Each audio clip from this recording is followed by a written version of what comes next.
noite, para quem eu não cumprimentei. Gostoso ver a casa cheia.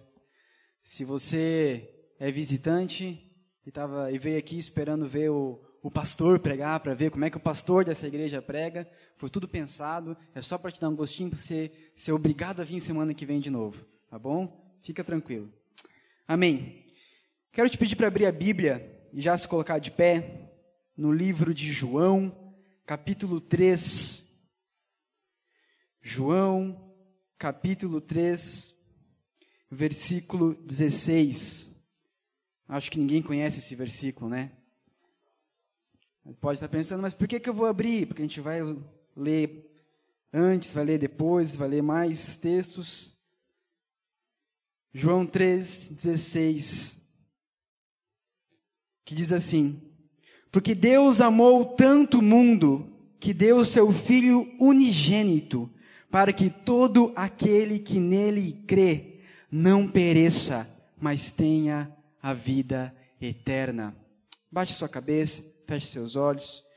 Senhor, nós te pedimos pela tua graça e pela tua misericórdia nessa noite, que tu nos dê a capacidade para interpretar a tua palavra, para entender a tua palavra.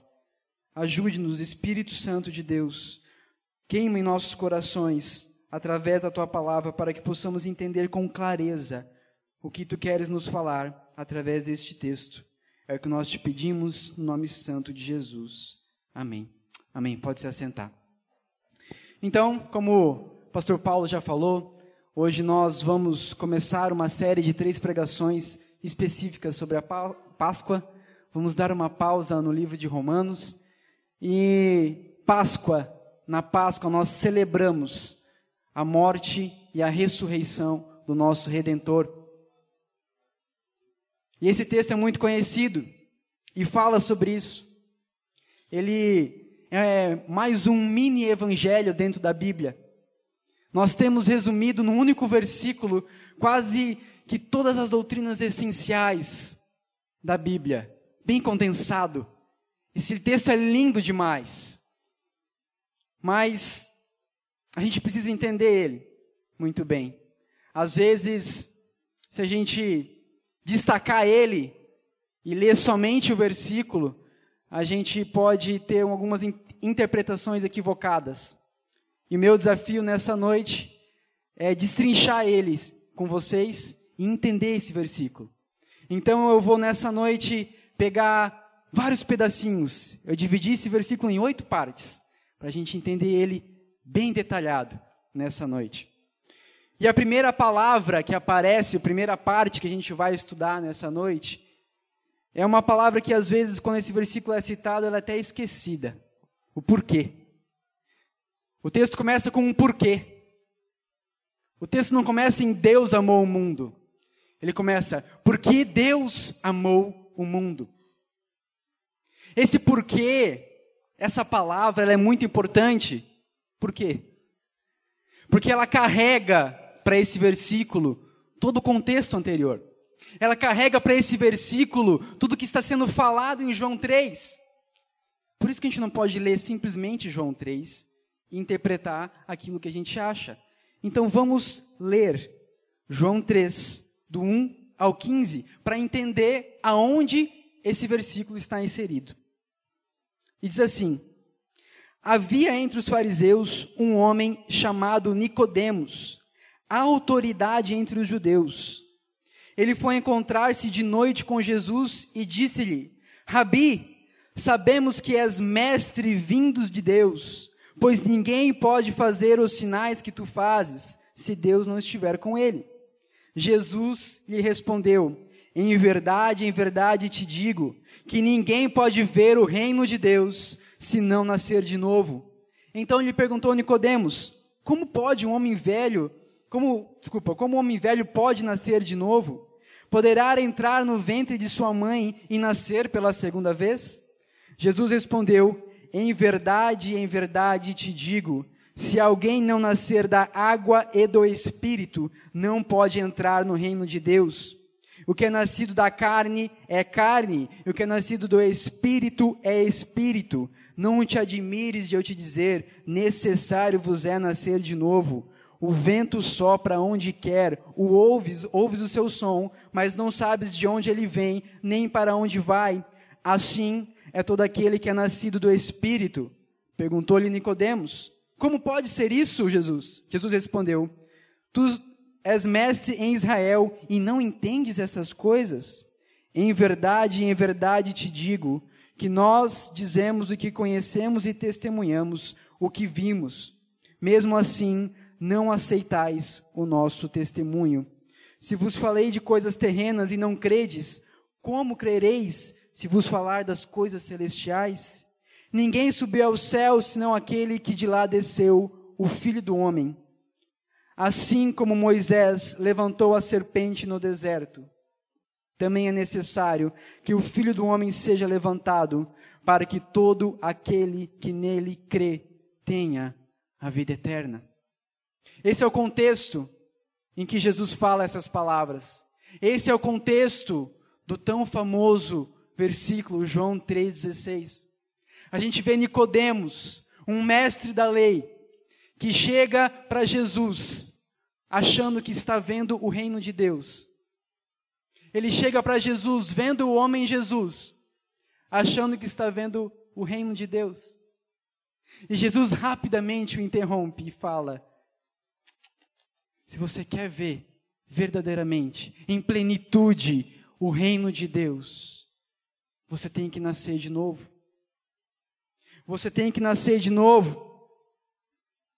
O caminho para ver o reino de Deus, o caminho para estar com Deus, é o novo nascimento. E é este o contexto que o João 3,16 responde. Ele fala diretamente, se refere mais diretamente ao versículo 17, onde fala que assim como Moisés levantou a serpente no deserto, também é necessário que o Filho do Homem seja levantado, para que todo aquele que nele crê tenha a vida eterna. Desculpa, 14. Assim como Moisés levantou a serpente no deserto, também é necessário que o Filho do Homem seja levantado, para que todo aquele que nele crê tenha a vida eterna. 14:15. Esse é a resposta, o João 3,16 é a resposta direta a isso. Jesus faz então um paralelo a esse texto. Assim como a serpente foi levantada no deserto, assim como Moisés levantou a serpente no deserto, para que o povo de Deus fosse sarado do seu pecado, assim também era necessário que Jesus fosse levantado no madeiro, para que o seu povo, contemplando a cruz de Cristo, contemplando o sacrifício de Cristo, fosse salvo do seu pecado. Assim como a serpente de bronze, que era o símbolo da maldição, o povo de Israel estava sendo mordido por serpentes, estavam morrendo, a serpente era o símbolo da maldição. Assim também Cristo foi levantado no madeiro, que diz: maldito todo aquele que for crucificado, que for pendurado no madeiro. Ele foi feito maldito. Ele foi feito maldito. É isso que o texto está falando. Essa é a referência do texto. O texto, então, ela é a ligação entre a lei de Deus que Nicodemos conhecia e a verdadeira revelação do Filho de Deus, a graça de Deus. Em seguida ele fala Deus, porque Deus amou. Quem amou? Deus amou. E quem é Deus? Quais os atributos de Deus? Como nós conhecemos a Deus? Como a Bíblia nos revela quem é Deus? Eu trouxe então aqui alguns atributos de Deus, para a gente ter, só alguns, tá? Para a gente ter uma ideia de quem é Deus. O primeiro atributo que eu quero trazer, imanência. O que é isso? Conceito filosófico e metafísico. Olha que chique. Designa o caráter daquilo que tem em si próprio o princípio e o fim. Deus tem em si próprio o princípio e o fim. Transcendência, superioridade de inteligência. perspicácia, sagacidade. Deus é superior, Ele transcende tudo que a gente conhece, Ele transcende tudo que a gente entende por mundo, por autoridade. Ele é muito além. Aceidade, atributo divino essencial e fundamental, que consiste precisamente em derivar sua existência de si mesmo, ou identicamente existir por si só, sem qualquer nexo exigível. Ou seja, a gente não precisa entender, Ele é. A gente não precisa entender como, Ele é e não depende de nada nem ninguém para existir. Esse é o nosso Deus. Onipresença, Ele está em todos os lugares. Onipotência, Ele é todo poderoso. Ele é eterno, Ele é imutável. Não há sombra de variação no nosso Deus. Ele é o mesmo ontem, hoje e o será eternamente. Ele é perfeito, Ele é glorioso, Ele é um Deus bom, Ele é um Deus livre. Ele é um Deus de paz, Ele é um Deus de amor, Ele é um Deus santo, Ele é um Deus justo. Ele é um Deus trino. A gente já falou sobre isso aqui. Pai, Filho e Espírito Santo. A gente cantou, né? 3 em 1. Não cantou hoje? Então a gente veio ouvindo no carro. Ele é 3 em 1, viu? Tá no fluxo. Amém. E por último, mas não menos importante, a sua unidade. A unidade dos seus atributos. Todos estes e ainda outros atributos estão em unidade dentro de Deus. Quando Ele opera o amor, Ele também opera a justiça. Quando Ele opera a repreensão, Ele também opera a paz.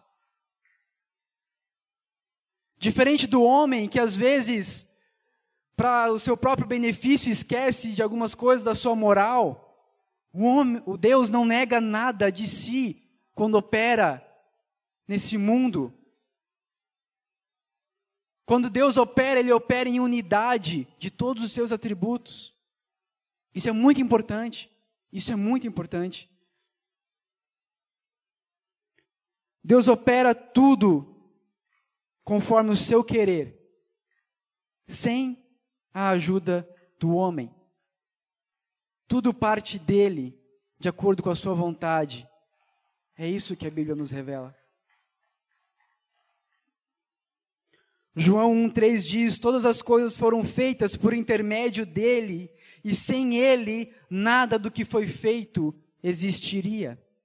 Nada do que foi feito existiria.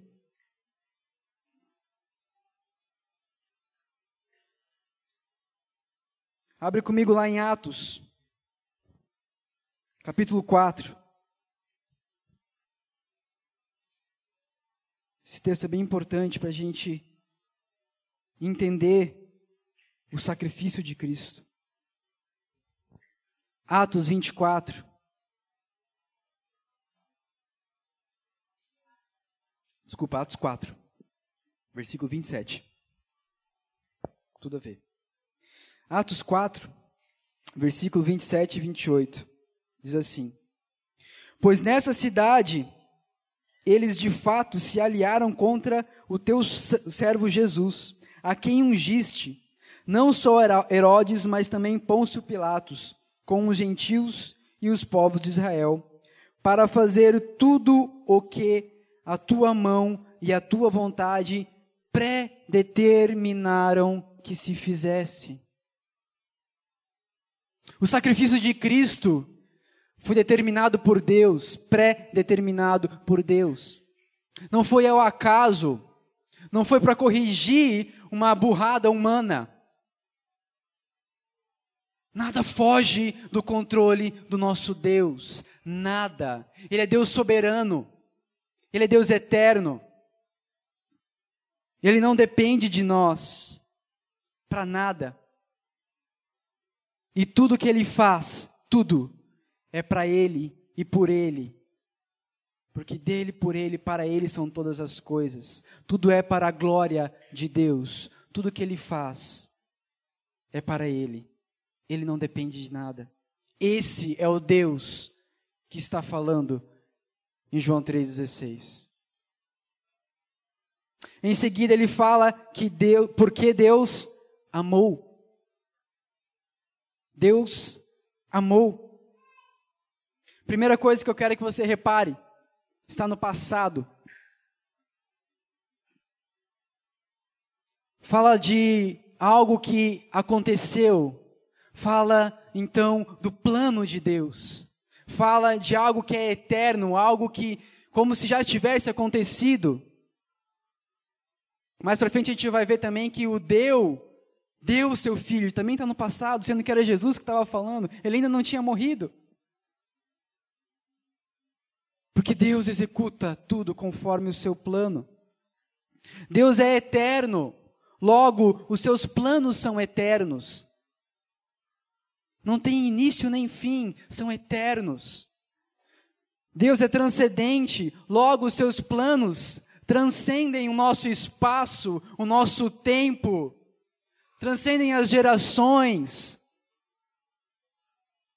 Os planos de Deus são além do que a gente pode entender.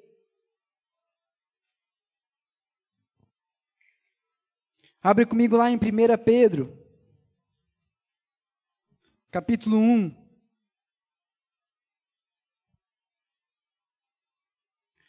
1 Pedro, capítulo 1.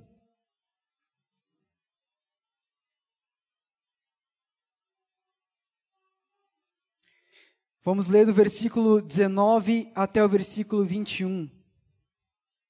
1 Pedro, capítulo 1, 19 a 21, que diz: Mas fostes resgatado pelo precioso sangue, como de um cordeiro sem defeito e sem mancha, o sangue de Cristo, conhecido já antes da fundação do mundo, mas manifestado no fim dos tempos em vosso favor. Por intermédio dele, credes em Deus, que o ressuscitou dentre os mortos e lhe deu glória, de modo que a vossa fé e esperança estejam em Deus. O Cordeiro, o sangue do Cordeiro, que foi conhecido, que foi imolado antes da fundação do mundo, fala da eternidade do plano de Deus. Fala que Deus, quando criou o homem, quando criou a terra, sabia o que estava fazendo. Fala que o plano de Deus para mim e para a sua salvação sempre existiu. Ele nos amou tanto que o plano dele sempre existiu. E que amor é esse? Como é que é esse amor? É amor igual ao do homem? É igual ao meu, seu amor? Não. O amor de Deus, ele é perfeito. O amor de Deus, ele é justo, como todo o seu ser. Como a gente falou antes, todos os atributos de Deus trabalham em unidade. Não tem como separar. Quando Deus é amor, ele não é só amor. Ele está sendo também justo. O amor de Deus é puro.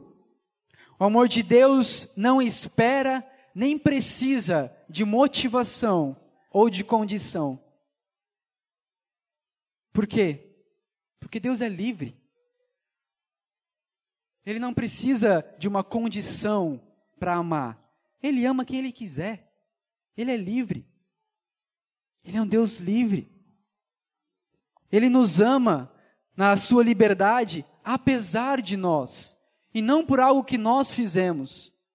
Não por algo que eu ou você fizemos. Ele nos ama na sua liberdade, apesar de nós. Ele não tem condição nem motivação alguma para nos amar. Ele escolheu nos amar. Ele nos amou primeiro. Esse é o amor. Esse é o amor do nosso Deus. Esse é o amor que Ele tem por mim e por você. Mas, como a gente falou, se esse amor é puro e perfeito, Se esse amor é de Deus, e Deus é um Deus puro e perfeito e santo, Ele deve necessariamente, obrigatoriamente, rejeitar e odiar o que não é puro, o que não é perfeito e o que não é santo. Um amor puro e perfeito como o amor de Deus deve então estar obrigatoriamente acompanhado do ódio pelo pecado.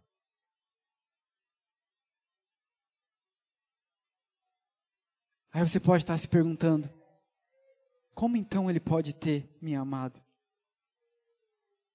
Como pode então ele ter amado o mundo?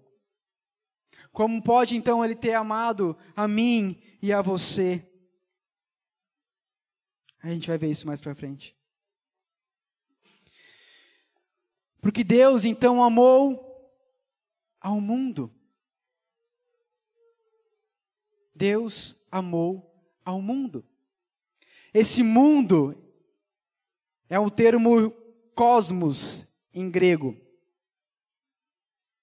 Infelizmente é a palavra que mais é mal interpretada nesse texto. E você vai entender por que isso. Porque realmente, se a gente não prestar atenção, é fácil a gente interpretar ela mal. Então o termo cosmos se refere a toda a criação. Se refere ao mundo como um todo, aos peixes, ao mar, os animais, o espaço, toda a organização da criação de Deus. Então, se a gente pegar e traduzir ao pé da letra, a gente quer dizer que Deus amou todo mundo, e todo mundo que crê vai ser salvo, até as vaquinhas. Não, não é isso. A gente não pode traduzir ao pé da letra esse termo. Não pode. Porque não faz sentido. Não fala então do mundo como um todo. Não fala então de toda a criação. Tá, então quer dizer que fala de todos os seres humanos, então, é isso? Também não. Como é que a gente descobre isso? Analisando outros textos que também falam sobre mundo. A gente pode ver alguns como, eu vou ler para vocês, João 1:29. No dia seguinte, João, aqui falando de João Batista, viu Jesus que vinha em sua direção e disse: Esse é o Cordeiro de Deus que tira o pecado do mundo. Não tem mais pecado no mundo? Deus tirou todo o pecado de todo ser humano do mundo? É só a gente olhar aqui fora, até aqui dentro, né? Todo mundo aqui é pecador. Mundo não é todo mundo. 1 Coríntios 4:9. Porque me parece que Deus colocou a nós, os apóstolos, como últimos, como condenados à morte, pois nos tornamos espetáculo para o mundo, tanto para anjos como para homens. O mundo inteiro viu o espetáculo dos apóstolos? Todos os seres humanos do mundo viram o espetáculo dos apóstolos? Não. 1 João 5,19, sabemos que somos de Deus e que o mundo inteiro jaz no maligno. Todo mundo jaz no maligno? Os filhos de Deus jazem no maligno? Eu e você jaz no maligno? Não, não. João 16:8 diz, quando ele vier, convencerá o mundo do pecado, da justiça e do juízo. Todo mundo está convencido que é pecador? Todo mundo está convencido de que haverá um juízo e ele será condenado? Não. Então nós já vimos duas coisas. Nós não podemos interpretar o mundo, ao cosmos, ao pé da letra, como toda a criação. E não podemos interpretar o mundo como todos os seres humanos do mundo, da terra. Aí a gente começa a se descabelar, começa a pensar, e agora? Né? Como que a gente vai entender ao que se refere esse mundo? Simples. Olha o contexto. Vamos entender onde esse texto está inserido. Jesus estava falando com Nicodemos, mestre da lei, judeu, que achava que a salvação era só para os judeus, que achava que a salvação era só para o seu povo. Mas Jesus quebra esse paradigma na cabeça dele ao falar que não. A salvação é para o mundo inteiro, para pessoas de toda tribo, de toda raça e toda nação. Fala de um povo de toda tribo, toda raça e toda nação.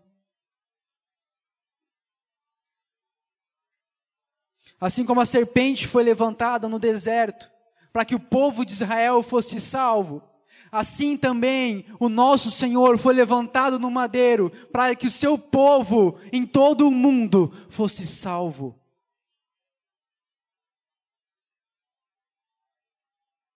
É disso que esse texto está falando. É disso que esse termo está falando. É bem simples a gente entender que Deus amou o mundo de tal maneira que deu seu Filho para que o mundo fosse salvo? Não. Para que todo aquele que nele crê não pereça, mas tenha vida eterna. Como nós cremos então? Mais para frente a gente vai ver. Porque Deus amou ao mundo de tal maneira. De tal maneira. O que Deus fez pelo seu povo, o que Deus fez por mim e por você, foi uma expressão tal de amor, que não existem palavras que podem explicar. Só você contando e falando o que Ele fez, para entender. É de tal maneira, de uma maneira tal, que Ele deu o seu Filho. Tamanho é esse amor, tamanha é essa doação, que só falando o que Ele fez, para você entender. Nosso Deus é um Deus santo, santo e santo. E nós somos pecadores, pecadores e pecadores. E mesmo assim Ele nos amou. E morreu por mim e por você. Romanos 3, abre lá comigo. Você que é de casa já conhece bastante esse texto. Romanos, capítulo 3. Vamos ler do 10 até o 18. Só para a gente relembrar quem nós somos. Qual é o nosso estado? Romanos 3, 10 a 18, que diz: como está escrito, não há justo, não há um sequer, não há quem entenda, não há quem busque a Deus. Todos se desviaram, juntos se tornaram inúteis. Não há quem faça o bem, não há um sequer. A garganta deles é um sepulcro aberto. Enganam com a língua, debaixo dos seus lábios há veneno de serpente. A sua boca está cheia de maldade, de maldição e amargura. Os seus pés se apressam para derramar o sangue. Nos seus caminhos há destruição e miséria. E não conheceram o caminho da paz. Não possuem nenhum temor de Deus. Esse é o estado do homem. O homem é corrupto. Eu e você, nós somos corruptos. Nós somos maus. A gente vê isso, o resultado disso, a prova disso, nos noticiários, no nosso dia a dia. Assassinatos. O homem é tão mau. O coração do homem é tão mau que ele tem a capacidade de tirar a vida do seu semelhante. Roubos à torta e à direita nos noticiários. Massacres. Todo mundo lembra aqui do massacre de Suzano, lá em São Paulo? A que ponto que chega a maldade do ser humano? Isso só nos mostra o quão mal o ser humano é. E o quão mal ele pode se tornar, deixado à sua própria vontade, à sua própria mente, à sua própria depravação. Isso nos mostra onde nós chegamos com as nossas escolhas. A gente vê um extremo, da maldade do ser humano, que a história nos fala no Holocausto. Quantos e quantos mortos, de forma horrível, nos campos de concentração. É o extremo da maldade humana. A gente vê mulheres brigando para poder abortar, para poder tirar a vida de uma pessoa inocente e indefesa. Recentemente na França eles liberaram o aborto. Mulheres choravam de alegria, porque agora eles teriam a possibilidade de matar uma criança inocente no seu ventre. Estupros. Em Gaspar aqui, quem viu a notícia, uma menina sendo estuprada e o homem filmando. Não sei quem que é pior. Não sei quem que é pior. Não sei em quem que eu bateria primeiro se eu visse. Olha a maldade do ser humano. E a gente pode ficar aqui até, sei lá quando, nessa lista de maldades. No nosso dia a dia, nós mesmos, a gente é muito ruinzinho. A primeira coisa que vem na nossa cabeça quando dá ruim é mentir. A primeira coisa, é automático. Meu, deu ruim. Cara, eu vou dar aquela mentirinha para me safar, cara. A gente é muito ruinzinho. A gente se acha na razão quando erra. Esse é o nosso coração. Essa é a humanidade. Esse é o homem a quem Deus amou. Eu e você. Por isso que é de tal maneira. Porque o Deus santo, santo e santo, poderoso, livre na sua vontade, Deus bom, Deus de paz, amou a mim e a você, seres humanos, pecadores e podres, a ponto de dar o seu filho por mim e por você. Por isso que é de tal maneira. Nós não fizemos nada para merecer isso. O movimento é de Deus em direção ao homem. Deus amou ao mundo. No verso 13 de João 3, ele diz: ninguém subiu aos céus, senão aquele que de lá desceu, o Filho do Homem. Ele desceu, ele veio à terra morrer por mim e por você. Nós não subimos aos céus. O movimento é de Deus e não nosso. Então sim, está certo o ensinamento de que Deus amou, de que Deus é amor. Está certo. O que está errado é esse ensinamento nos levar a um orgulho e a uma falta de temor de Deus. Porque Ele nos amou, a mim e a você, quando nós ainda éramos pecadores. Isso é graça. Isso é graça. Não vem de nós, é dom de Deus.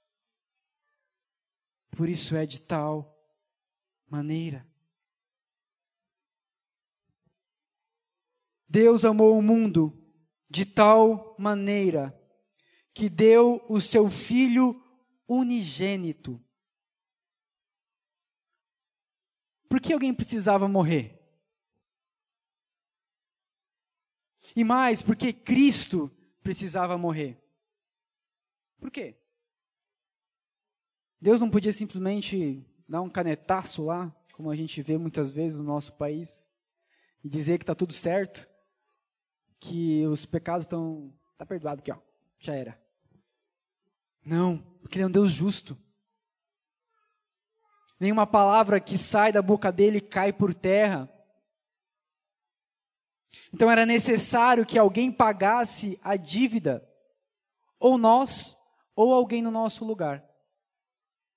Era necessário então que, por ele amar essas pessoas, por ele amar um povo, era necessário, para que esse povo pudesse ser salvo, que alguém viesse e morresse no meu e no seu lugar.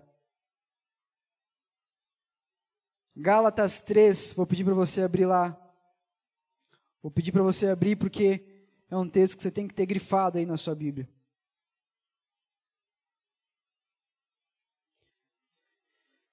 Gálatas 3, versículo 13, que diz: Cristo nos resgatou da maldição da lei, tornando-se maldição em nosso favor, pois está escrito: maldito todo aquele que for pendurado no madeiro. Ele morreu então no meu e no seu lugar. Ele pagou a dívida no meu e no seu lugar. Mas ele pagou isso para quem? Essa dívida, o que era devido, foi pago para quem? Quem era o credor? Nós éramos os devedores. Isso já está bem entendido, né? Mas quem era o credor? A quem era devido? Contra quem nós pecamos? Contra Deus. Foi a lei de Deus que nós quebramos.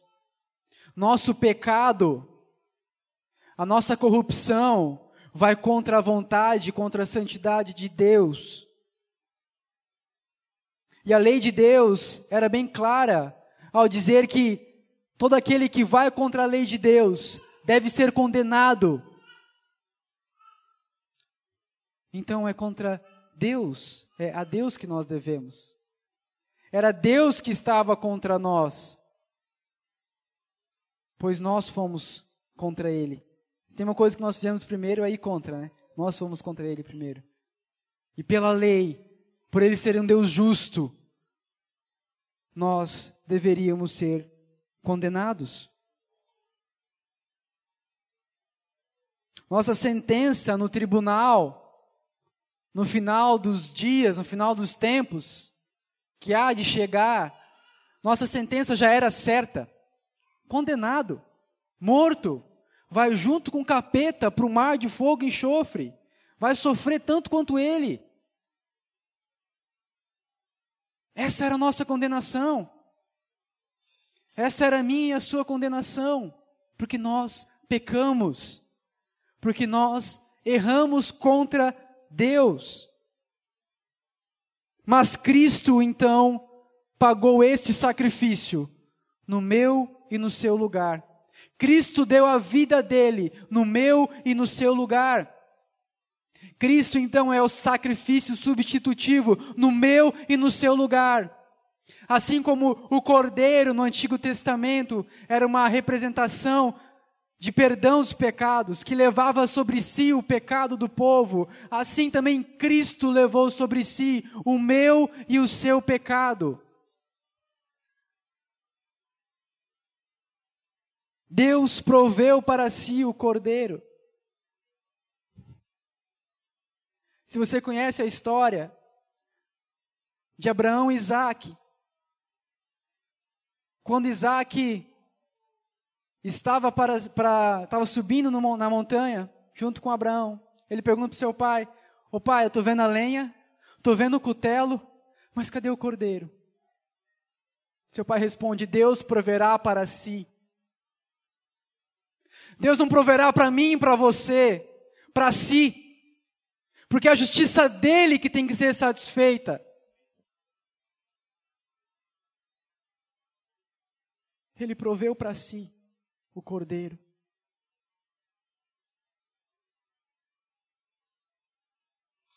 E como não podia deixar de ser, abre comigo em Isaías 53.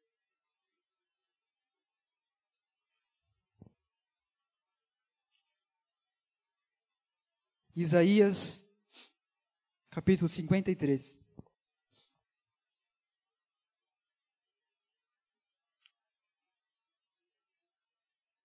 A gente vai ler do versículo 10 até o 12. Esse também, se você não tem pintado aí, pode pintar o capítulo inteiro que não tem erro. Isaías 53, 10 a 12. Só mais um golinho. Diz assim: Contudo, foi da vontade do Senhor esmagá-lo e fazê-lo sofrer. Mais uma vez, comprovando a vontade e o plano de Deus. Antes mesmo de Cristo morrer, falando que era plano de Deus que ele morresse. Apesar de ter sido dado como oferta pelo pecado, ele verá a sua posteridade, prolongará os seus dias, e a vontade do Senhor prosperará nas suas mãos. Ele verá o fruto do trabalho, e a sua alma ficará satisfeita com o seu conhecimento. O meu servo justo justificará a todos? Ao mundo inteiro? A todo ser humano? Não, a muitos. E levará sobre si a maldade de todos? De todo mundo? De todo ser humano? Não, de todos eles. Por isso eu lhe darei uma porção com os grandes, e ele repartirá os despojos com os poderosos, porque derramou a sua vida até a morte, e foi contado com os transgressores. Mas ele levou sobre si o pecado de muitos, e intercedeu pelos transgressores. Esse foi o sacrifício do nosso Senhor. Esse foi o sacrifício do nosso Deus. A primeira Páscoa celebrada pelo povo judeu era em comemoração à libertação do Egito. Páscoa, o termo Páscoa vem do hebraico Passak, que significa passar por cima. É uma referência a quando o anjo de Deus passou por cima da porta dos hebreus, dos judeus, que tinham no seu batente marcado o sangue do cordeiro imolado por eles. Aquele cordeiro imolado não salvou o Egito inteiro. Salvou apenas quem estava marcado. Salvou apenas quem estava marcado. Da mesma forma, nós, selados pelo Espírito Santo de Deus, marcados e lavados e remidos no sangue de Cristo, a morte passará por cima. Vai pular. Não morreremos, porque Ele morreu por mim e por você. Esse texto, essa história, o Êxodo, é uma tipificação da minha e da sua salvação. E curiosamente, entre aspas, nosso Redentor também foi morto na época da celebração da Páscoa. Nos selou então com o Espírito Santo, como garantia da nossa salvação. E ao celebrar a Páscoa com os seus discípulos antes de ser morto, ele deu a nova instrução de como a Páscoa deve ser celebrada. Qual a nova libertação, muito maior do que a libertação do povo de Israel do Egito, a libertação do mundo inteiro. E como é que nós celebramos? Ceando uns com os outros, relembrando do sacrifício de Cristo por mim e por você. Fazei isso em memória de mim. A nova Páscoa, o novo Cordeiro, o novo povo, santo, remido e salvo da morte, eu e você.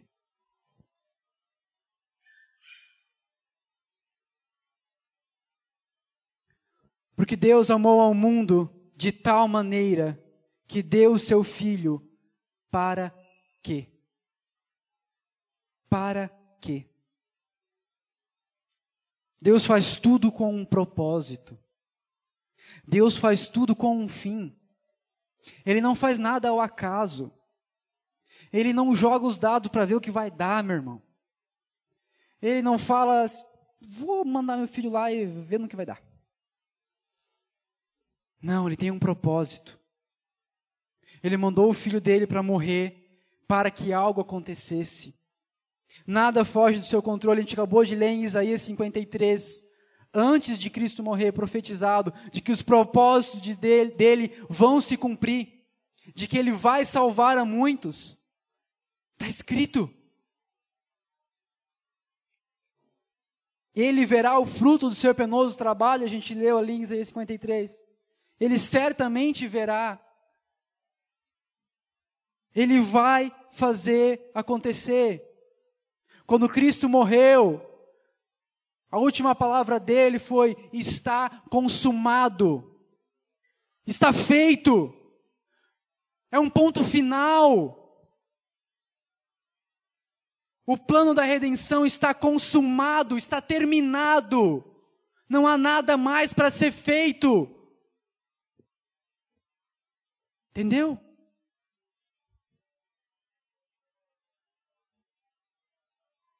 Romanos 8, 29 diz: pois os que conheceu por antecipação, também os predestinou para serem conformes à imagem do seu Filho, a fim de que ele seja o primogênito dentre muitos irmãos. Ele já nos separou, e Ele fará com que a sua obra e a sua salvação sejam executadas. E tudo sempre, sempre, sempre, só para reforçar, para a gente não esquecer, para a sua honra e para a sua glória, para a honra e para a glória dEle, não para a minha, não para a sua, não para de ninguém. Porque Deus amou o mundo de tal maneira, que deu seu Filho, para que todo aquele que nele crê. Todo aquele que nele crê.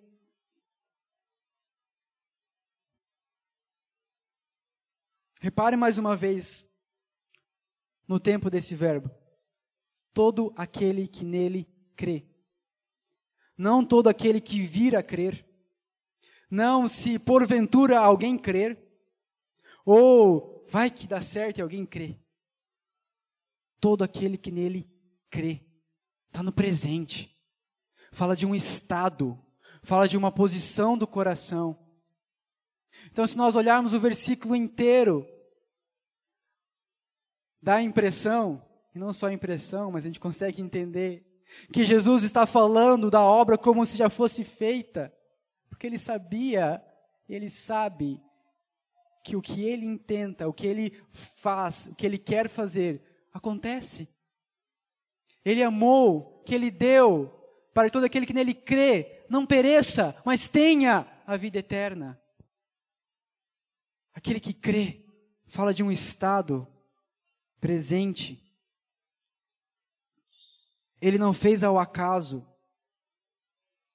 Ele fez por aqueles que creem e que creriam nele. Abre comigo lá em Mateus. Mateus capítulo 16.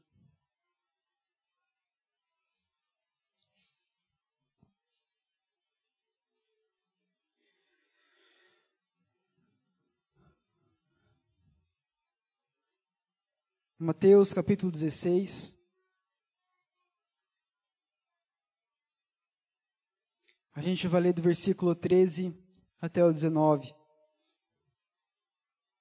Que diz assim: tendo chegado às regiões de Cesareia de Filipe, Jesus perguntou aos discípulos: quem os homens dizem ser o Filho do Homem? Eles responderam: alguns dizem que é o João Batista, outros Elias, outros Jeremias, ou alguns dos profetas. E Jesus lhes perguntou: mas vós, quem dizeis que eu sou? Respondeu Simão Pedro: tu és o Cristo, o Filho do Deus vivo. E Jesus lhe disse: Simão Bar-Jonas, tu és bem-aventurado, porque não foi carne e sangue que te revelaram isso, mas o meu Pai que está no céu. E digo-te ainda que tu és Pedro, e sobre esta pedra edificarei a minha igreja, e as portas do inferno não prevalecerão contra ela. Sobre essa revelação, a igreja de Deus será construída. Sobre essa revelação que vem de Deus, não vem nem de carne nem de sangue, não vem de mim, não vem de você, é Deus que revela no meu e no seu coração, de que Cristo é o Filho de Deus, e morreu por mim e por você.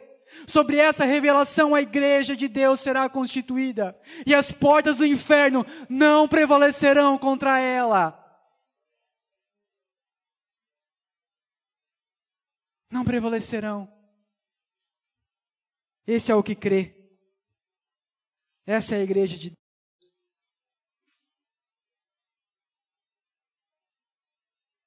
Voltando lá no nosso texto de João 3.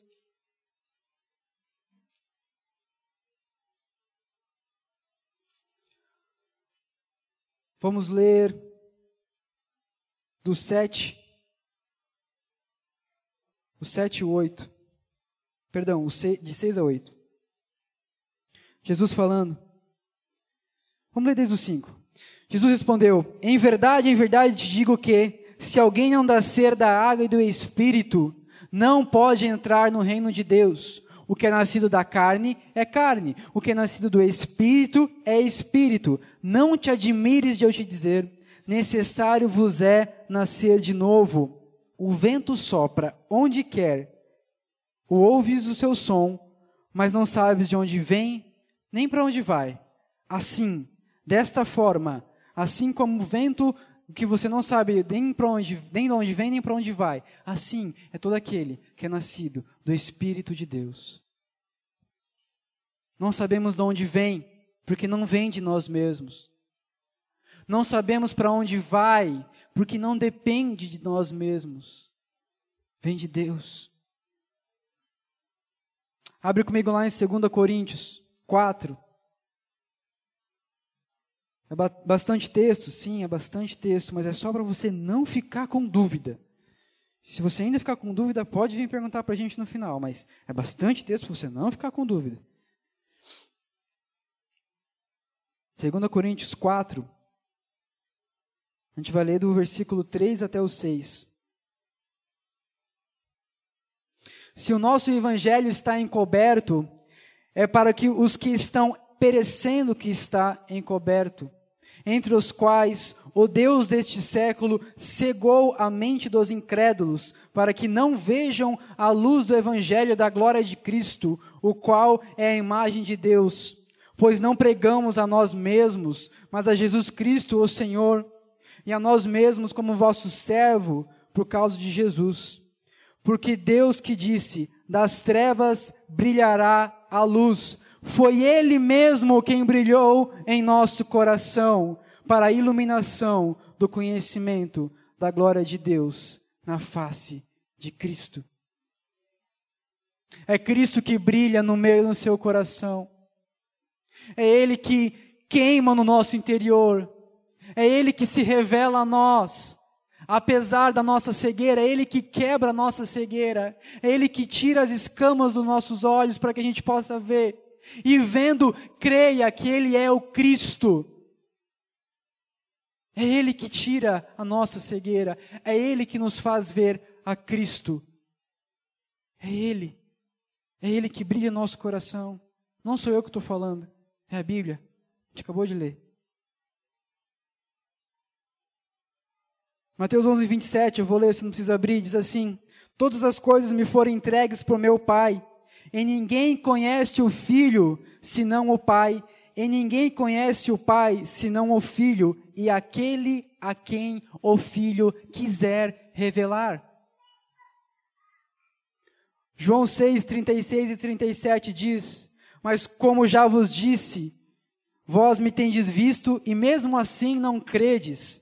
Todo aquele que o Pai me dá virá a mim, de modo algum rejeitarei quem vem a mim. Todo aquele que o Pai me dá.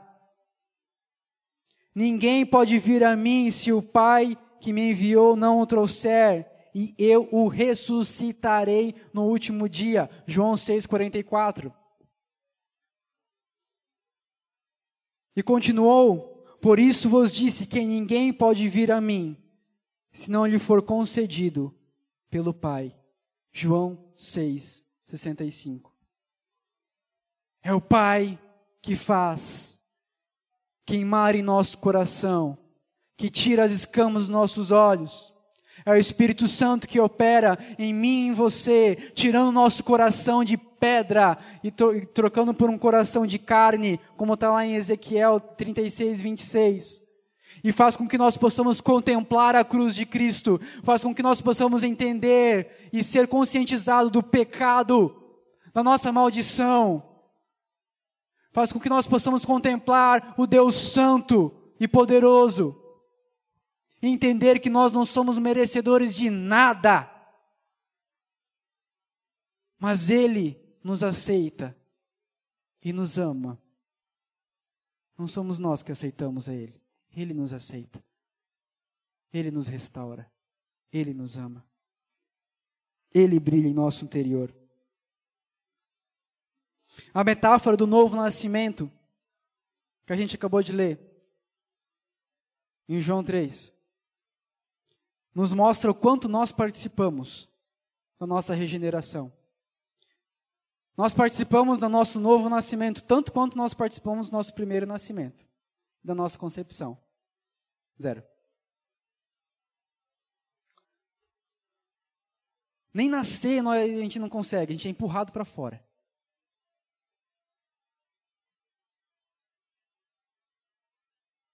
A mãe tem que fazer força para o bebê sair. Nosso papel é chorar e às vezes até dar uma cagada quando sai. Nosso papel é nada. Esse é o nosso papel. Abre comigo no livro de Tito, capítulo 3. Nosso presbítero ama esse texto. Presbítero Léo. Tito 3, 3-7.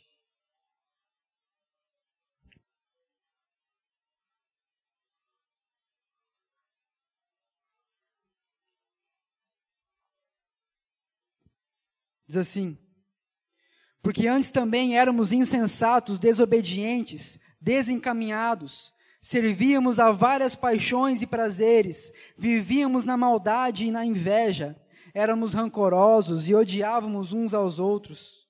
Mas quando apareceu a bondade de Deus, o nosso Salvador, e o seu amor para com os homens, não por mérito de atos de justiça que houvéssemos praticado, mas segundo a sua misericórdia, Ele nos salvou mediante o lavar da regeneração e a renovação realizada pelo Espírito Santo. Deixa eu ler de novo.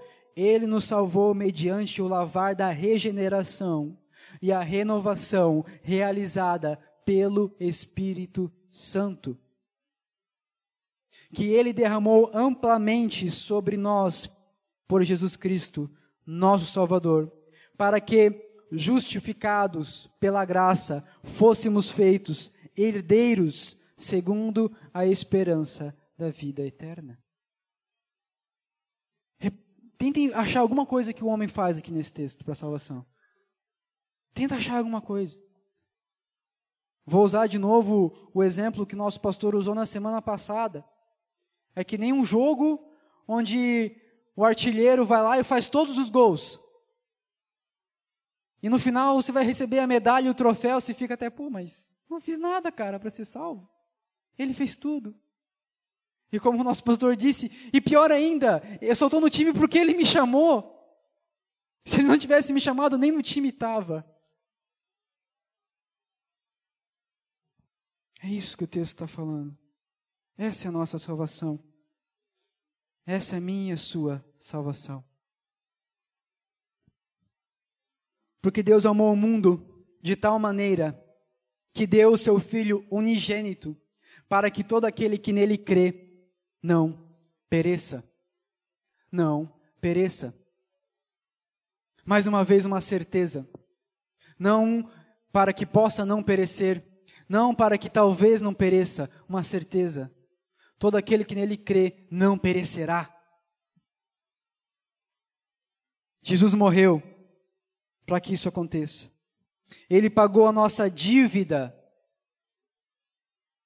E por isso nós não precisamos mais morrer. Não precisamos mais pagar essa dívida. Ele rasgou o escrito de dívida que tinha contra mim e contra você. E pregou na cruz. Isso está lá em Colossenses 2, 13 a 15. Você pode anotar, depois ler. Ele pagou. A sentença foi dada. Cristo morreu no meu e no seu lugar. Agora pensa comigo. Poderia Deus, sendo um Deus justo, condenar 2 vezes o mesmo pecado? Se Cristo já morreu no meu e no seu lugar, por que eu vou morrer de novo? Não faz sentido. Não é justo. E Deus é justo. Então Ele não fará isso. Isso fica bem claro, bem explicadinho no versículo 18, ali de João 3. Quem nele crê não é condenado, mas quem não crê já está condenado, pois não crê no nome do Filho de Deus. Mais uma vez, repare nos tempos verbais. Já está. Está consumado. Nós não pereceremos, mas tenha a vida eterna. Teremos a vida eterna. Se não pereceremos, estaremos com Ele, desfrutando eternamente da sua presença e da sua glória. A gente vai ler mais 2 textos, eu já estou encerrando. Romanos, só para não fugir do costume. Romanos 8. Mas a gente leu semana passada. Sim, a gente vai ler de novo. E que você leia a Bíblia e releia todos os dias. Nós vamos ler Romanos 8, a partir do 30. E os que predestinou, a eles também chamou. E aos que chamou, ele também justificou. E aos que justificou, também glorificou. Portanto, que poderemos dizer diante dessas coisas? Se Deus é por nós, quem será contra nós? Aquele que não poupou seu próprio filho, mas pelo contrário o entregou por nós, como não nos dará com ele todas as coisas? Quem trará alguma acusação contra os escolhidos de Deus? É Deus quem os justifica. Quem os condenará? Cristo Jesus, a quem morreu, ou pelo contrário, que ressuscitou dentre os mortos, o qual está à direita de Deus e também intercede por nós. Quem nos separará do amor de Cristo? Será tribulação, ou angústia, ou perseguição, ou fome, ou privação, ou perigo, ou espada? Como está escrito, por amor de ti somos entregues à morte todos os dias. Fomos considerados como ovelhas para o matadouro. Mas em todas as coisas somos mais do que vencedores por meio daquele que nos amou. Pois tenho certeza de que nem morte, nem vida, nem anjos, nem autoridades celestiais, nem coisas do presente, nem do futuro, nem poderes, nem altura, nem profundidade, nem qualquer outra coisa poderá nos separar do amor de Deus que está em Jesus Cristo, o nosso Senhor. Nada pode nos separar do amor do nosso Deus. Nada pode nos separar do amor do nosso Deus. Seremos salvos com Ele. E vamos abrir em João. Esse texto é lindo demais. João 10.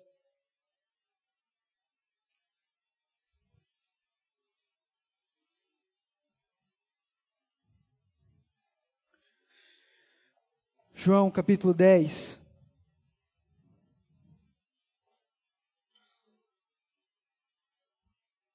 (24 até o 30). Diz assim: Os judeus então o rodearam e lhe perguntaram: Até quando nos deixará em suspense? Se tu és o Cristo, dize-nos abertamente. Jesus lhes respondeu: eu já vos disse, mas não credes. As obras que eu faço em nome do meu Pai dão testemunho de mim, mas não credes, porque não sois minhas ovelhas. As minhas ovelhas, estas, ouvem a minha voz, eu as conheço e elas me seguem. Eu as conheço e elas me seguem. Dou-lhes a vida eterna e jamais perecerão, e ninguém as arrancará da minha mão. Meu Pai, que as deu para mim, é maior que todos, e ninguém pode arrancá-las da mão de meu Pai. Eu e o meu Pai somos um. Essa é a nossa segurança. Essa é a nossa esperança. As coisas velhas já passaram, eis que tudo se fez novo. 2 Coríntios 5,17. Finalizando, irmãos. Deus santo, santo, santo, poderoso, que não deve nada para ninguém, que não se sentia sozinho, que Ele é início e fim. Ele nos amou de tal forma, que mesmo nós sendo pecadores, mesmo nós sendo condenados à morte pelas nossas transgressões, que Ele deu o seu Filho por mim e por você, para que nós pudéssemos estar com Ele, para que nós pudéssemos ser redimidos do nosso pecado e pudéssemos estar com Ele eternamente. E Ele verá o fruto do seu trabalho. Bendito seja o Deus e Pai do nosso Senhor Jesus Cristo, que nos regenerou para uma viva esperança, segundo a sua grande misericórdia, pela ressurreição de Jesus Cristo dentre os mortos, para uma esperança que não perece, não se contamina, nem se altera, reservada nos céus para nós, que sois protegidos pelo poder de Deus, mediante a fé, para a salvação preparada para se revelar nos últimos tempos. Então, meu irmão, você primeiro que já conhece a Cristo, tenha essa esperança renovada no seu coração, tenha essa alegria renovada no seu interior, tenha a certeza do amor de Deus por você, porque se você está aqui hoje é porque Ele te chamou. Se Ele está aqui hoje é porque um dia Ele brilhou no seu coração e te fez entender que você precisava de Cristo. E louve a Ele. Louve ao seu nome. E para você que ainda não caminha nos caminhos de Cristo, Ele pode estar te chamando nessa noite. Ele pode estar falando no seu coração nessa hora.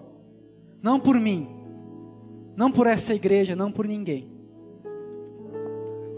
Mas se você está ouvindo o chamado de Cristo, se Ele está queimando no seu coração,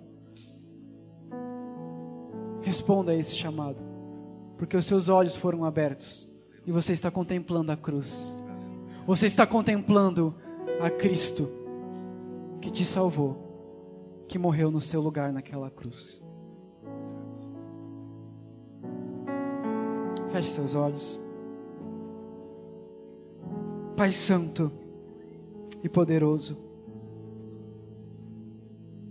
nós te louvamos, te engrandecemos, porque nós não éramos merecedores do teu amor. Nós não éramos merecedores, ó Pai, do seu sacrifício naquela cruz. Mas Tu nos amaste, ó Pai. A Tua palavra diz que Tu nos conhece antes da fundação do mundo. E apesar de nós, ó Pai, apesar dos nossos erros, apesar dos nossos pecados, apesar da nossa falha, Tu nos amaste. E para ser justo, Tu deste o Teu Filho para morrer no nosso lugar. Obrigado, Pai. E o que nós te pedimos, Senhor, complete a sua obra nas nossas vidas. Faz-nos, Senhor, viver de acordo com a Tua vontade e de acordo com a Tua palavra. Porque aquele que ama ao Filho de Deus, aquele que ama a Cristo, obedece às Suas palavras. Esse é o nosso pedido, Senhor. Esse é o nosso clamor nessa noite. No nome santo de Jesus.